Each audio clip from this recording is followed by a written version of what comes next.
Hey guys, it's Chris, and today we are going to be looking at an older video Abby made a year or two ago, and it's Abby assessing British TV classic Secret Eaters.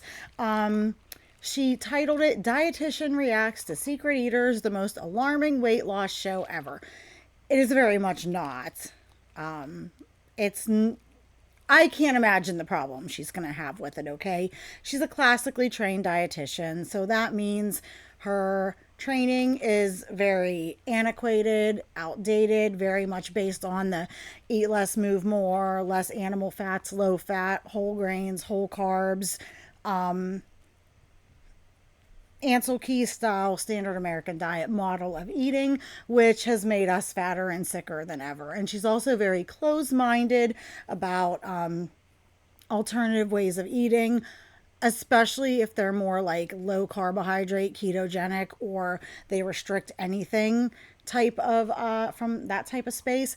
And she also very much supports and encourages eating for emotional purposes, for emotional satisfaction, giving in to your cravings. Restricting things is bad. And as somebody who has a history of ED with like Mia, full blown Mia, and binging and cycling and stuff like that, and emotional eating, it is really not good to give that kind of advice. It's for a very specific set of people, not a lot of the people that watch her, especially because she panders to fat acceptance and haze. If I followed Abby's dietary advice and information, I would still be very much struggling in the throes of ED, and I probably would have gotten up to like 250 pounds at least. Like, let's be real. So I can't imagine what she would have bad to say about this show. I think it's great, but it's Abby. So of course she's going to have a freaking problem with it. So that being said, please like and subscribe. Help me get the channel up to 2,000 subs by the end of 2024 and get back into the algorithm, because if you're new here, I just came back to making videos. And yeah, so I do have like a shine, like conditioning serum on my hair, so if it looks a little greasified, that's why. I'm not filthy or anything like that, not right now. So that's why it kind of is looking like this. Let's get into it. So, for starters, what exactly is secret eating? How common is it? And ultimately, why do we do it? In short, secret eating involves eating at times, in locations, or in ways where you won't be seen, with the intention of hiding what or how much you're eating from others. Considering that survey data suggests 60% of women engage in secret eating at times, and at least a quarter attempt to hide the evidence, there's a good chance that a lot of you watching have done this at some point in your life. Maybe you... And yes, like, eating secretly is not always indicative of an ED, but if you have an ED, I know a lot of the times it's something you're very, very ashamed of. Like, nobody in my family knows about it. I hid it from my son's father, like a guy I had a house with and had a kid with. My partner now knows about it, and I talk about it openly on this channel because I want to share and help people and give information, but it's something you're very, very embarrassed and ashamed of. So it gets a vice grip on you, and it's difficult. But some people just eat in secret occasionally, and that doesn't mean that they have a ED. Secret eaters, though, that's not the kind of secret eating they're talking about. So she's already misconstruing it. The show is about monitoring people's everyday activities for a week, 24/7, and seeing that they aren't eating exactly the way they think they are. That there is it shows that there's a lack of like awareness of calories and fat and carbs and sugar and portion sizes, and it just shows that people honestly aren't aware of what they're eating or how much they're eating or how unhealthy it is. So while Abby's definition of secret eating is correct in one sense, it is not the type of secret eating this show is portraying. Waited until your spouse went to bed to have that last slice of cake. In other words, people are not they are not covering actual people with eating disorders in this show. Mass amounts of diet foods in secret to avoid eating out with friends. Maybe you eat McDonald's for lunch every day and then like air out the car of that fresh fry smell before getting home. I mean, leave me a comment below with your experience. Now, while secret eating is not an official eating disorder, experts believe that it may be a symptom or precursor to the development of a full ED. But that doesn't always mean the case. She really likes to bring a lot of this up because she comes at it from this angle. But there's a lot of fear mongering. Like, the chance of that actually happening is probably pretty small. And I think she can really take vulnerable people and really scare them into believing, oh, if I eat in secret, or if I do this, or if I say no to a second slice of cake, or if I want to limit my sugar or something, I'm going to develop. She scares people into thinking they're going to develop an eating disorder from activities and things that are more common and harmless to most people. You know what I mean? So that's one of my problems I have with good old Abbey Not So Sharp here. I'm going to go into detail into why you may be secretly eating in a moment, but let's unpack Secret Eater's groundbreaking solution first. Thousands of us are mysteriously gaining weight. It's a really good idea. Film them and then have a dietitian, a doctor, a nutritionist, somebody take all the food, add it up, and show them what they're actually eating. They have them fill out a food diary before they're filmed and add that up. And then they have them filmed, but they also have them tailed outside of their house by secret detectives who catch them eating outside the house too, to kind of get an idea of what they're truly eating on a given day. And every time, just about every episode I've seen, these people's food diaries always journal that they are eating less than what they actually are. So it is showing them, look, this is what you think you're doing versus this is what you're doing. So this is very likely causing your problems. I don't know why she's dogging it. It's just a very simple and sensible, legitimate, like, premise, right? Fish you have a bit? Yeah.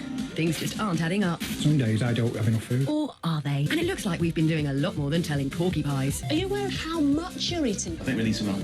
We'll get there. Ugh. How many people sat in a boardroom and thought, hey, yeah, this would be like a really nice idea for a show? It's a good idea. Like, she gets so mad because she doesn't want people being told that they're eating too much or that what they're eating's wrong or that they need to change, because she has a very disordered mindset around food and around, like, healthy eating and restricting. She thinks every meal has to have every macro and it has to be balanced. Balanced fucking meals don't work for everybody. Balanced meals, balanced healthy eating got me as fat and sick as I've ever been. So it's like, and I'm not alone in that. So while she may not agree with the premise or their teachings, it just blows my mind how she can so just like blatantly like act like it's the most unbelievable, like, craptastic idea they could have had. You know what I mean? It's not. I think it's pretty good, and I wish they'd bring it back, and I wish they'd do it again, and I wish they'd sure as heck do it in America, but Americans are freaking too much of sensitive snowflakes these days to be able to want to hear the truth. Let's break down why shows like this do more harm than good. Number one, all these people that did this show, almost every one of them got help and learned something. I don't think this show harmed a goddamn person except Abbey, because it kind of goes against her premises. Oh, I can't stand her. Participants, obviously. Okay, so this show may actually perpetuate secret eating through intense shame, judgment, and embarrassment. Wait a minute, what? Do more harm than good. Number one, it food shames participants. Obviously. Okay, so this show may actually perpetuate secret eating through intense shame, judgment, and embarrassment as they broadcast some pretty undignified footage of participants to the whole effing world. But one, the participants know what they're doing and they sign up for it. It's explained. And two, like the dietitian, the host, Anna Richardson, they're all pretty friendly for the most part and jovial, lighthearted. Like, I've never seen them ever be like actually mean and rude to any of the contestants, like not a one. So they're going at it with good intentions. The host, Anna Richardson, has recorded and displayed her own issues with trying to lose weight and diets and stuff like that. So it's like she knows where they're coming from. I just don't get where, like, okay, so in other words, okay, wait a minute. In other words, Abby's idea, okay, what Abby's calling freaking shaming is actually like telling people your diet is unhealthy. You eat too much crap. You eat too much. You eat too often. You're overweight because you eat too fucking much. You eat too much crap. Like, that's not shaming people. That's telling people the truth. She wants to coddle, like, it blows my mind. She wants everybody. I think she's evil. She wants everybody else around her, especially women, to eat what they want and be fat and be happy being fat. So she's still the skinniest, thinnest, prettiest thing in the room. That's the impression she gives off to me, because keep in mind, she doesn't practice her, like, what she preaches. If she did, she would be gaining weight and be doing it happily and not restricting a damn thing and focusing on balance and whole foods. She would just be eating all the shit, you know what I mean? But she doesn't. So the kind of dietitians and health coaches and stuff like Abby, I think, are the most evil. Behind us here, we've got our surveillance. Like, look, these force. people do not look freaking insulted or offended. That the host is not being a bitch. I love it. The chocolate bar hanging out your gob in the garage. That's mad. And that's how they talk in Britain. Oh, I've got no idea. And they drink too much. People in Britain, like, I'm not calling you guys alcoholics or anything, but you seem to drink a lot more than, like, you drink a lot, like a lot of wine. I was eating. I don't think I really realised just how much I was sort of packing away, really. That's a lot of food. It's not even 9 o'clock yet, is it? No, it's not. No. No empathy, no compassion, no. They're laughing with them and telling them. And if you watched several episodes, Abbey, you would see that the people who do get a little upset, they're upset because they're realizing they've made bad choices. And you see the dietitian being empathetic, and you see the host saying, we're going to help you. You know, now you know what you're doing. You're being honest. We're going to show you what to do. And you can, like, they're very empathetic. So she's just taking, like, a couple specific choice clips and making vast assumptions. And that's what Abbey does. And it annoys the out of me. No evidence-based counseling skills. Just ruthless humiliation for the sake of hate-watching views. If you think this is ruthless humiliation, never watch, like, The Biggest Loser or Super Size versus Super Skinny, which I'm sure she'd just die over, and other shows. About this ad nauseum in my reviews of My 600-Pound Life and 1,000 Oh, Pound Sisters. What about My 600-Pound Life? Am I going to have to watch that too, Abby? Is Dr. Now telling these people that they eat too much, shaming them? Is it wrong? Should they not restrict, Abby? Is him telling them they're going to die, shaming them? Oh, she just needs to... But She all winds this me ends up. doing is She winds me the hell up, guys. perpetuating fat phobia for entertainment purposes. Perpetuating fat phobia, says the frickin' skinny ass dietitian who insists on saying a skinny ass. Which brings me to my next point. Shows like this contribute to weight-based stereotypes. That if you eat too much, you're going to be fat. Guess what? Everybody in the show eats too much. They help them. They change their habits, and they all come back and have lost weight. That's not a fucking stereotype, Abby. Like, what the hell? This show portrays folks in larger bodies as lazy, lacking willpower, and being out of control with food. It records them 24 hours a day for a week, and it shows them sitting around not doing nothing, not going on walks, not exercising, overeating and snacking and snacking and snacking. It's not like perpetuating stereotypes. It's calling them out. It's showing them exactly what they are and aren't doing.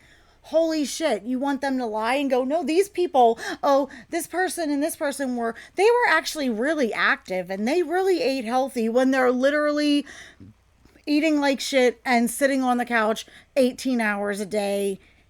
Like, that would be lying, Abby. That would be dishonest, and that would be hurting these people. On top of that, the show's entire premise is to essentially portray participants as deceptive liars, aka possessing one of the worst character flaws that there is. It's not trying to like portray them as liars. The point of the show is to show people that it is a very common thing in this day and age. You know, we have a lot of bad education and stuff around nutrition. Our portion sizes are skewed. And it's not meant to portray people as liars. It's meant to show them, hey, look, you thought you had this problem. You thought you were a medical anomaly. But no, look, here's what's happening. These little things you're doing are adding up, and you're ending up eating more than you think. You have good intentions. You didn't know this. You weren't aware of it. But here's how it is, and now you can fix it. It's not like, haha, we got you, you're big fat stupid liars. It's not like that at all. Sometimes I'll have a big breakfast, but then that'll be it for the whole day. Yep, that will be it for the day. Until 20 minutes later, we're in a supermarket. He's got candy or something and a big giant freaking orange juice. But according to Abbey, them telling this guy that is shaming him and perpetuating him to be a liar, even though he just said after breakfast he doesn't eat anything else all day. But clearly, 20 minutes later, he is in fact intaking more calories. So According to his what food color diary, is the sky in Abby's world? I'd like to know. he usually has a salad at this time. Maybe he decided to go out for a salad today. Are those cakes in that window? They were adorable. Doesn't look like a salad shop. Like, I'm getting Mad Maury Povich vibes. The lie detector determined that was a lie. That's like British humor, Abby. Like, for God's sake, don't ever go to Britain. You couldn't deal with their humor. Like, she's one of these woke ones that have to be so coddled and you have to walk on eggshells around every frickin' word you say. She's exhausting. She's exhausting. But It's here we have nothing like Maury frickin' Povich. the embedded negative association that fat people are like asshole liars. It's not perpetuating that they're liars. It's perpetuating that they're just eating more than they think they are. And that's why that's where their problem lies. And then they teach them how to fix it. Holy shit. One of the ways in which the show essentially sets these participants up for failure is by relying on a food diary or diet recall. Diet recalls are notoriously subject to error. Participants They either forget are, yes. or- But the fact is it has the people, to the best of their knowledge, record everything they eat 5 days per week, you know, before they start recording. And what it shows is that everybody, people, especially people who are just kind of like doing it off the top of their head without actually measuring and weighing things, which Abby no doubt would consider disordered behavior, that they are underestimating how much they're eating, how often they're eating, and the like nutritional macros and micros of what they are eating. So it's like a valid point that it's a general thing. People notoriously underestimate things and miscalculate things. Like, that's why we have things like MyFitnessPal and stuff, and that's why they're so great. And that's also why, like, for real results, you really at some point need to get out a scale and actually measure things and weigh things. And, you know, it's just facts. intentionally embellish their diets when they know that they're being judged or assessed. Sarah's food diary said she was eating around 1,220 calories a day, but she... No, because people really don't realize how many calories, how much fat, how many sugars and carbs and sodium are in their food. These people, I fully believe that almost every one of them, she said she eats about 1,200 calories a day. She really believes that she's only eating around that much because she does not know that there could be as many calories as there is in what she's eating. Like, it's an honest mistake. Eat nearly 700 a day in snacks alone. That combined... That's why, I'm sorry, that's why really fat people don't need to snack. I don't snack anymore. I have to avoid it because I'm a fat people. I don't need to snack. And when you're overeating in your meals and drinking a lot of calories, you definitely don't need to snack. If you would just cut those snacks out, you would start losing weight. It's not needed. But Abbey pushes for snacking and emotional eating and eating like 3 meals a day plus snacks, like eating at least 5 to 6 times a day, which Most people are not active enough to eat that much. They just shouldn't eat that much. With a People big- should eat 2 times a day, maybe 3 max, depending on your activity level. And you can very easily get your caloric needs, your nutritional needs and stuff eating that way. roast potato habit, and You know who tells us we need snacks? Companies that make snacks. nearly 700 a day in snacks alone. That combined with a big roast potato habit and some fast food lunches help take up her real daily average to a whopping 4,350 calories. Yeah, Abby, is it like shaming and lying and wrong to tell this morbidly obese young woman who thinks she's eating 1,200 calories a day that she's actually eating 4,000?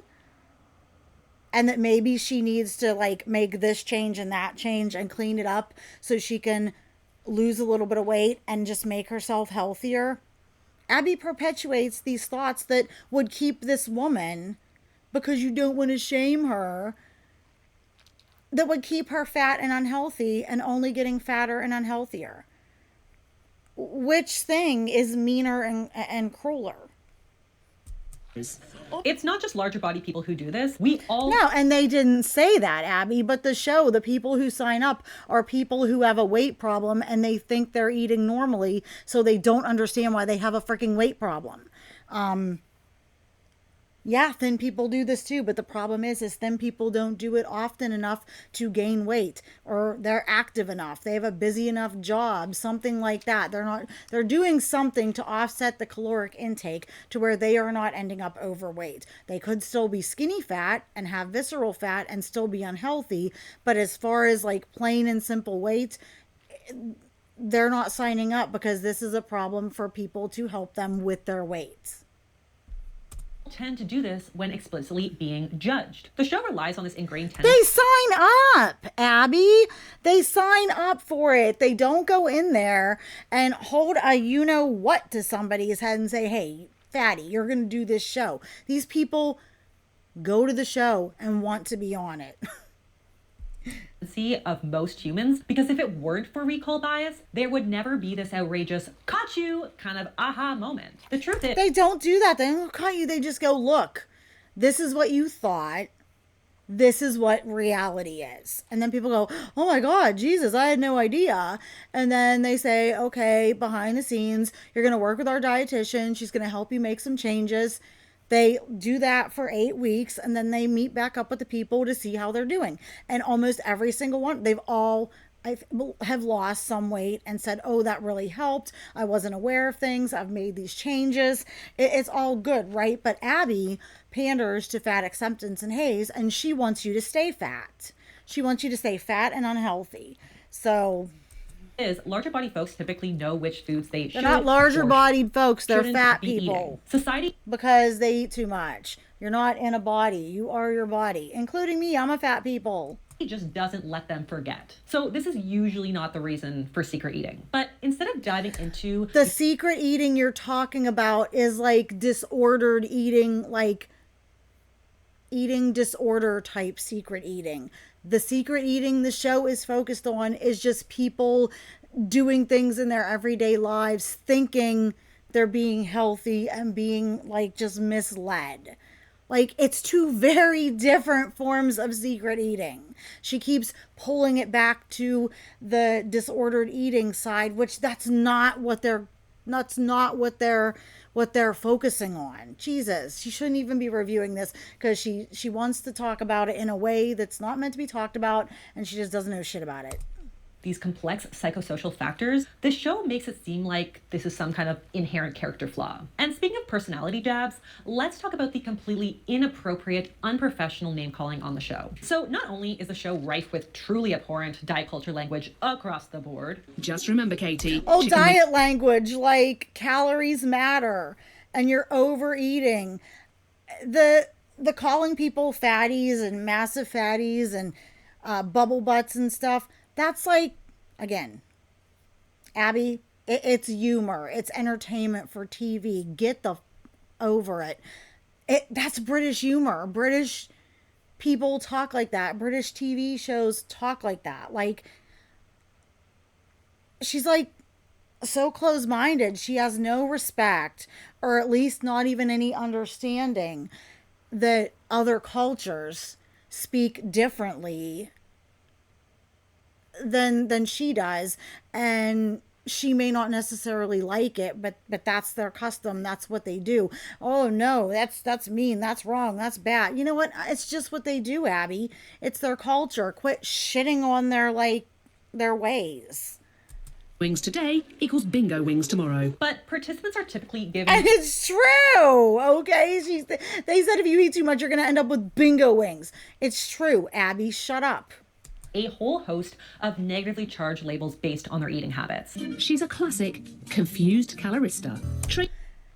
How is that like name calling insulting? Yeah, they do like little snarky things. She's a confused calorista, meaning she's a female that is confused about how many calories she's eating, and she's eating excess calories. It's the truth, Abby. It's reality. Again, what color is your sky in your world? Tracy is a classic delusional drinker. I'm sorry. And again, that's true. These people, like some of them, she was one of them, they drink a lot more than they think they do, or they don't realize just how many calories and how much weight they're gaining in excess from alcohol. So she's delusional in the sense that she doesn't think there's a lot of calories. She doesn't think she's over consuming that much, and it's in alcohol, thus making her delusional about the fact and a drinker. So like,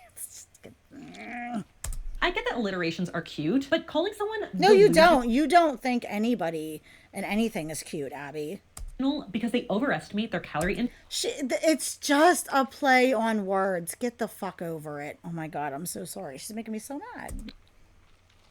seems a bit harsh. So what if it's harsh? You know what, Abby? We need to be harsher.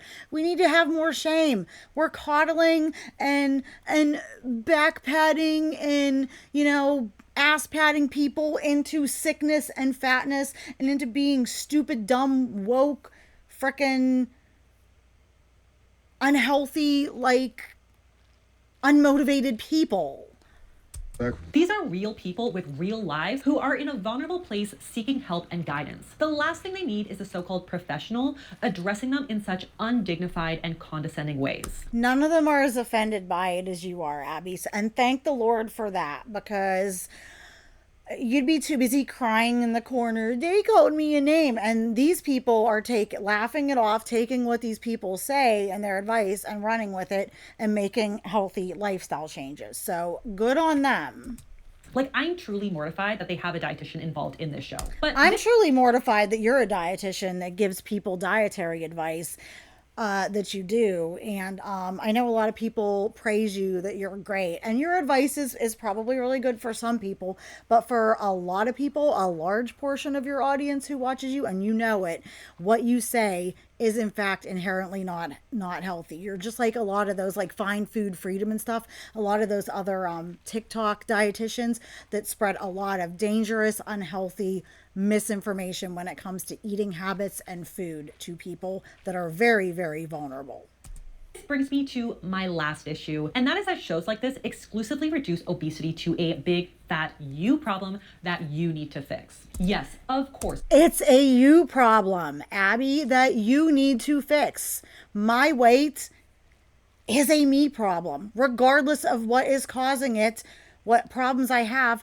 The fact is it still comes down to whatever problems I have, I need to adjust my caloric intake, my exercise, how I'm eating, what I'm eating, when I'm eating, to mitigate it and correct it. Obesity is 100% a you problem. It's not society making these people fat and making them overeat. It's not freaking asshole dietitians on YouTube. It's not genetics. It's nothing. It's not environment. It's them. So it is a you problem, Abby, at the end of the day. And you pushing this narrative that your weight isn't your fault or your at all. It's dangerous, Abby. It's freaking like she's truly bad for a lot of people. She's good for some people, I'm sure. But for a lot of people that follow her, her advice is dangerous. Like I said, if I followed her advice, I would be very much in the throes and confines of my disordered habits. And I would be sicker and fatter than before. I would have easily, I was knocking on the door to 200. I would have hit 200 pounds and beyond doing what Abbey and dietitians like her advise to do. We are the masters of our own body. We have the autonomy to make certain choices We do. for others. And yes, knowledge is absolutely part of making those choices more obvious, which I believe is what this show is trying to suggest. But obesity is a lot It's what they suggest, Abbey. more complex than just choosing an apple over chips, because It is. It is. And these people need to take the advice they get and run with it. But everybody should also be their own advocate and take it upon themselves to learn about healthy eating, healthy diets, low carb, vegetarian, whatever. Try things and find what will work for them based on their needs, their problems, their issues, their health. You know what I mean? So the show is a good start, but ultimately everybody needs to be their own advocate and do a little work for themselves to learn things. because you've learned that the apple is a healthier choice. Genetics, food security, age, hormones, medical conditions, medications, mood disorders, sleep, stress, and much more all play a role in why some people end up at the extreme end of the weight spectrum. Yes, but all of that ultimately causes you to need to adjust your caloric intake and or activity level or the type of food you are eating to some degree. So bottom line, at the end of the day, it still comes down to food and diet and choices. Yes, it sucks. Some of us, we have to be stricter than other people. For some people, weight comes off a lot easier. It's not that big of a deal. But for some of us, we're just screwed. And that is unfortunate, but you have to play the hand you're dealt, you know? Yet to come across of an episode where the show tries to investigate why participants eat in secret. Instead, the goal is to portray them as sneaky. Because it's not trying to portray them eating in secret like I would eat in secret because I was hiding my overeating and binging and my embarrassment from eating because it was a disordered eating behavior. It's just trying to document what these people are doing that they think is normal, going about their day-to-day freaking lives and then showing them, look, like, oh, this is actually what you're really doing. And you've seen a lot of people go, I didn't even realize that I picked that much when I was making food. I didn't realize I snacked that much. I wasn't aware that, I didn't know that my portion was actually that big. And it helps them. Like, it's not, like I said, there's two very different types of secret eaters. And the secret eater she's focusing on is a different type of secret eater that the show is like focusing on. Dishonest, or stupid to food shame them and to offer up surface level advice that most of them probably already know. In fact, in one of the episodes where they identified the yeah, but they weren't aware clearly that they were eating as much as they were, so it helped them become aware of that, and the show helped them to adjust that a little bit. That's a good thing, Abby, but I forgot, you don't want anyone to restrict or cut down anything. Participant as an emotional eater, their advice was simply to ignore cravings.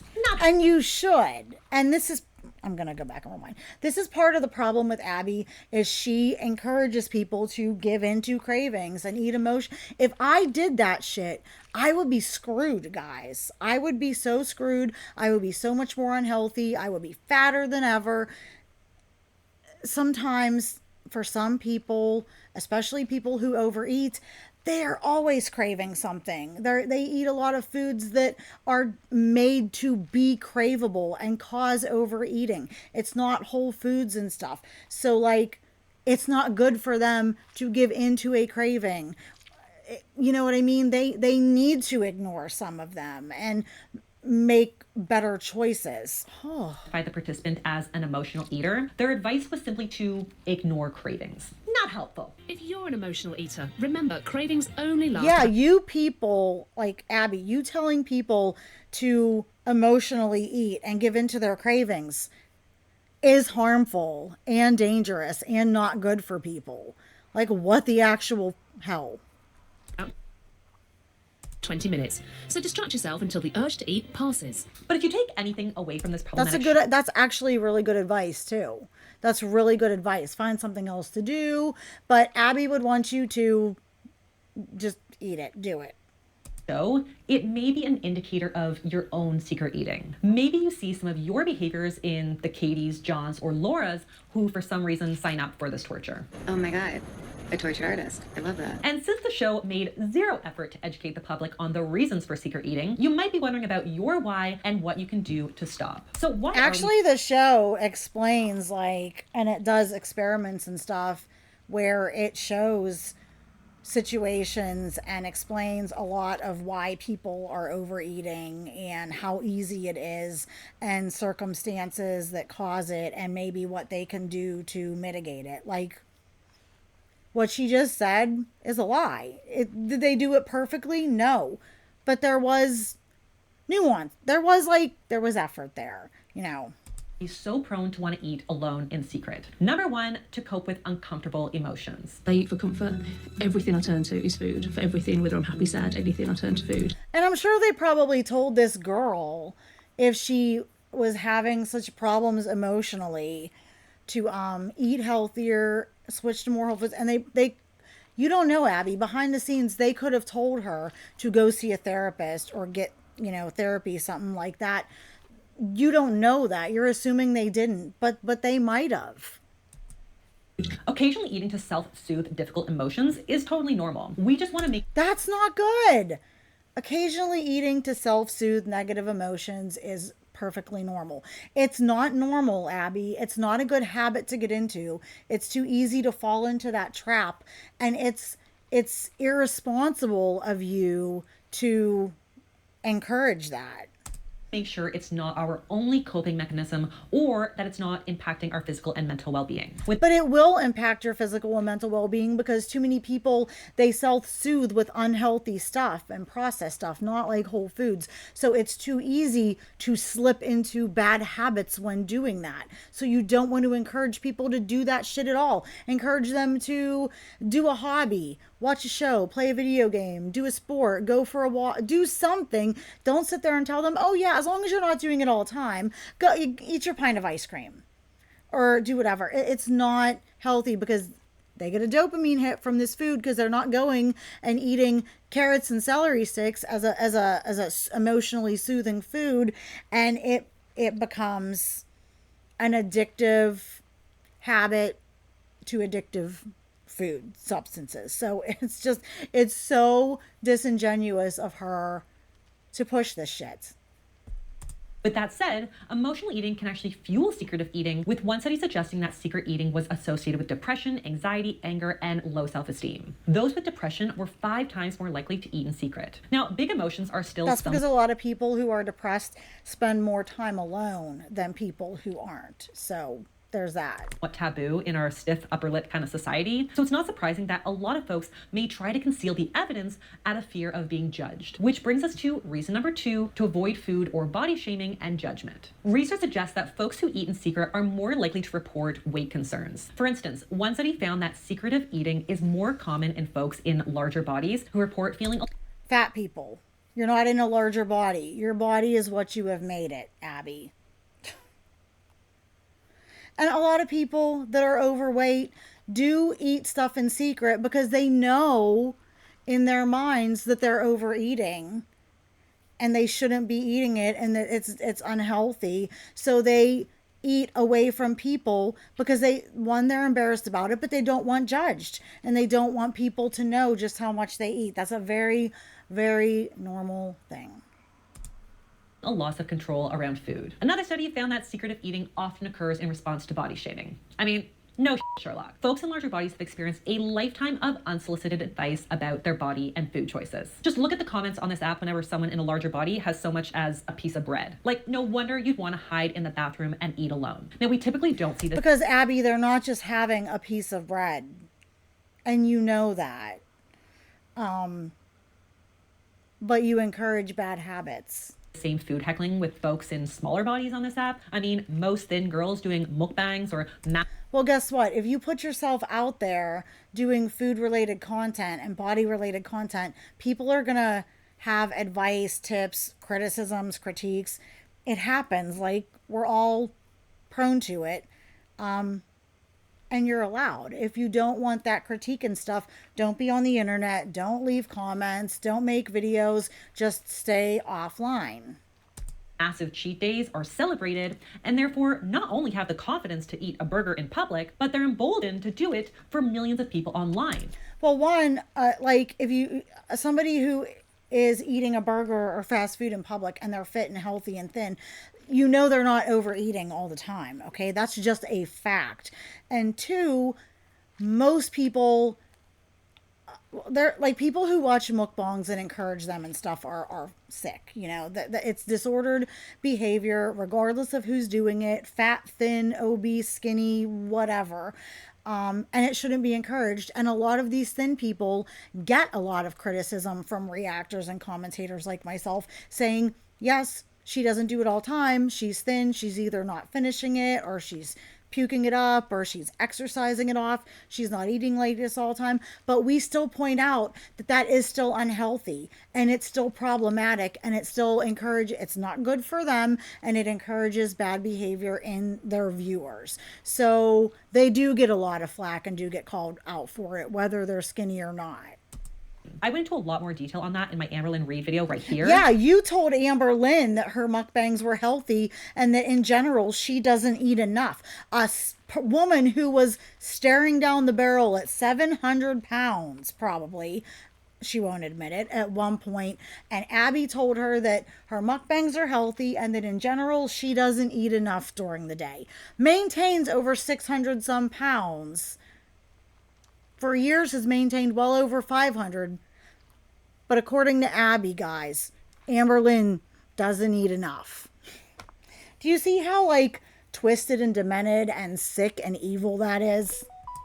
But that brings me to the role of our childhood. So I dive deeper into the connection between childhood food experiences and disordered eating in my video right here. But with the trend of discussing childhood food experiences and disordered eating in my video right here. Oh, I gotta watch that. It said almond moms caused your eating problems. Okay, what? So it's wrong for moms to focus on their kids' diet and nutrition and health and wanting them to eat healthy and whole. Yes, sometimes you can go too far, but a lot of people don't. You should be teaching your kids about healthy eating and that it's not good to be overweight and help that not allow them to become very overweight. Teach them to like good healthy foods, good eating habits, not to cope with food. Teach them how to cook. Jesus. With the trend of discussing almond moms, ingredient-only households, and other potential childhood food traumas on TikTok, it's relevant to be reminded of how parents' relationships with food and our bodies can influence those of their kids. And unfortunately, secret eating can be a byproduct of being exposed to disordered parental eating habits early on in childhood. For example, one 5-year prospective study found that secret eating in children was associated with maternal body dissatisfaction, internalization of the thin ideal, and dieting. So in other words, when parents diet... Well, parents shouldn't be encouraging their kids to be overweight though. Yes, don't encourage them to be too thin, but you don't want to, because you're afraid of them getting a restrictive ED, you don't want to go the other end and let them be overweight. Childhood obesity rates are going up. Type 2 diabetes is going up. Non-alcoholic fatty liver, heart, like atherosclerosis, arteriosclerosis and stuff like that is going up in very, very young kids, and it's not good. We need to be teaching kids to eat healthy and what is a good food and a bad, because yes, Abby, there is such a good thing as a good food and a bad food. Some foods should be avoided or minimized, and we should be trying to keep them healthy and teach them healthy habits, not just around their diet, but around coping mechanisms, stress management, sleeping, activity, the whole thing. Of their kids or restrict kids of access to certain foods, they will find a way to seek them out in private. Like, who else remembers that super politically incorrect? Yeah, that's why you teach them you don't have to be overkill. Yes, let them have, treats occasionally and You can also teach them how to make healthier versions of treats. When they go to a birthday party, let them eat what they want with the other kids and have fun, but then teach them at home, like, we're still going to eat healthier in general. Like, there's nothing, you can do that. There can be a balance. 1995 movie Heavyweights with Ben Stiller, when the kids at the fat camp were like hiding chocolate bars under their bed. I'd be hiding chocolate bars too if my parents shipped me off to a militant fat camp. So obviously we've established that Secret Eaters is a dumpster fire of a show that does nothing to empathize. It really isn't, though. It's really not a dumpster fire of a show. Biggest Loser? Yeah, absolutely. I used to be fat on MTV. Yeah, crappy. Secret Eaters is one of the ones that's not all that bad. But Abbey has a problem with it because they tell people they eat too much. They tell people their food's unhealthy. They tell people that they don't exercise enough, and they give them dieting tips and advice. And oh my God, the worst of all, they encourage these people to lose weight. Again, like I said, Abbey just wants to be the skinny chick who keeps herself skinny but encourages other women to stay fat and get fatter, or who are thin to feel ashamed for wanting to be thin and fit and to get fat. She's the worst. She's one of the worst. With or improve the lives of these 60% of adults who apparently engage in secret eating. It does nothing to help support individuals find ways to end this behavior. It helped them out, though, because if you see the 8-week reviews after the show where they go back and check on the people, everybody's lost weight, but they haven't lost a ton. In fact, I think their advice was a little too lenient, and some people who really could have easily lost 15, 25 pounds in that 8 weeks have maybe only lost 5 to 10. But they're still losing weight. They're doing it slowly in a healthier manner. They're not like crash dieting or like trying to exercise themselves to the bone. They are making like slow, small, sustainable changes that they can incorporate into their daily lives and see results over the long term. So everything she just said is it's horseshit. So if you're wondering what to do about your secret eating, here are some super quick tips. Number one, be kind to yourself. That's right. Be kind to yourself, guys. Never, ever be hard on yourself. Never tell yourself that you're not good enough, or that you need to do better, or that you could try harder, or that you're doing something wrong. No, no, no. Just pat on the back. You're amazing. You're perfect. This woman is toxic, and she's like a national hazard. Judgment and shame typically only contributes to the cycle of... People need a little more shame, Abbey. My God, she never would have survived my childhood in the 90s and early 2000s. Holy shit. We would have chewed her up and spit her out. You're eating. So remember that foods are not good, not bad, and you are not... Yes, there are foods that are fucking good and bad. And her telling people there's no good or bad foods is awful. That mindset is for a very specific set of people with very specific eating disorder problems. It is not for most people, the average person, the average overweight person. For any of these people on this show, that's terrible advice. Not good or bad for choosing certain foods. Number two... No, you're not good or bad for choosing certain foods, but you're wrong to choose some of them, and you can actively make better choices. Okay? Other coping strategies to emotional eating. Yeah, you tell them to emotionally eat, but then you tell them develop other coping strategies. Which is it, Abbey? And you shouldn't emotionally eat. I know we all do it. It's hard to get out of.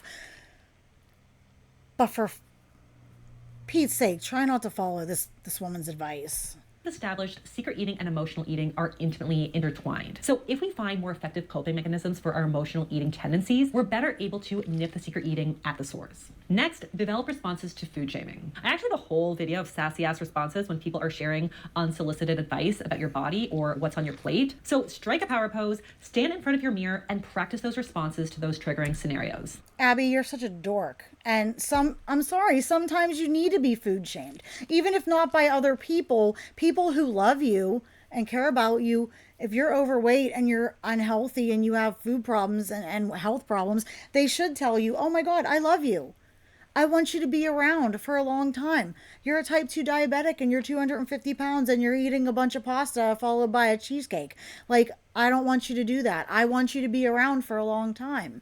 I want you to be here for your kids. That kind of shame is needed and necessary and is good. You should shame yourself. You should never be sitting there, oh, everything I do is fine. Everything I eat is great. I'm not shaming myself about anything I eat or do. You should. There should be some type of self-reflection and critique. Ugh, Jesus. The more prepared and confident you are standing up for your choices to others, the less desire you'll feel to need to hide them. And finally, speak to a professional. A dietitian in therapy. A professional that's not Abbey. Others, the less desire you'll feel to need to hide them. And finally, speak to a professional. A dietitian and therapy team can be essential. Dietitians give the worst dietary advice. Like I said in the beginning, they are taught from an old, outdated, antiquated nutrition point of view. And they really do not know about how to truly treat like people. Like, they're just not good with like Abbey doesn't know shit and doesn't care anything about the hormonal effects that different types of foods have on you, why some people need to restrict, why giving up certain macros and giving up certain foods and time restricted eating might be better for some people.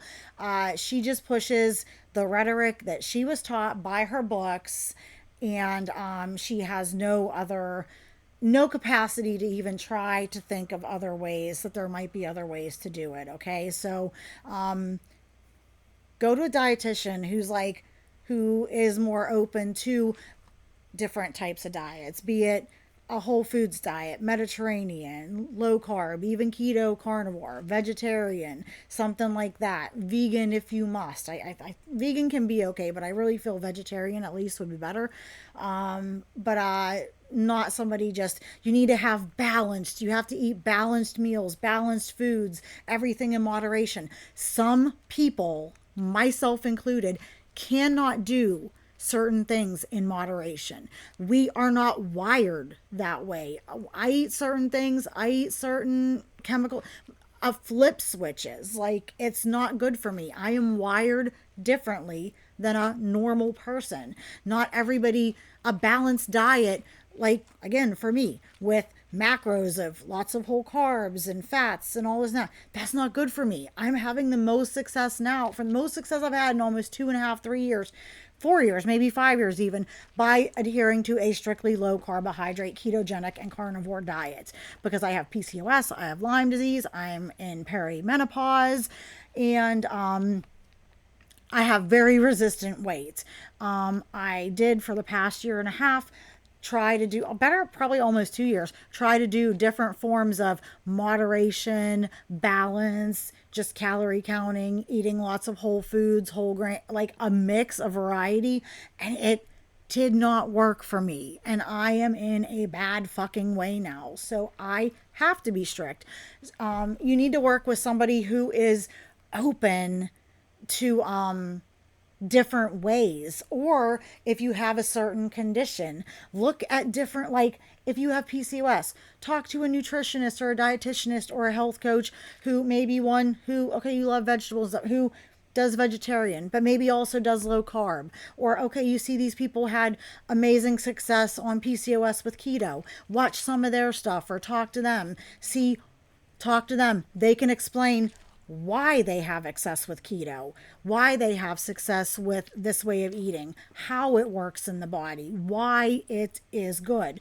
You just, you have, like, do your research, do your homework, and you can find somebody that will figure out a plan for you, whatever that may be, however that eating may look. To helping you get to the root cause of your secret eating. So please do reach out to a professional if you can. And on that note, I hope you guys can agree. She is just the worst, guys. Anyways, I hope you like this. This is my second video with OBS after ditching Streamlabs. I hope it worked. I hope everything sounds okay and looks okay. the quality of the camera, that's just going to improve when I buy a new one. Right now it is what it is. But you guys like seeing me on the camera. I like watching reactors because you can see all their animatedness. Is that even a word? If it isn't, it is now. So I like being able to sit here and you guys can kind of see all my little criticisms and mannerisms and stuff like that. But anyways, I hope you like the video. I will try to get this out sometime tonight. And please don't forget to like and subscribe. Help the channel get to 2,000 subs. And I will see you in the next video.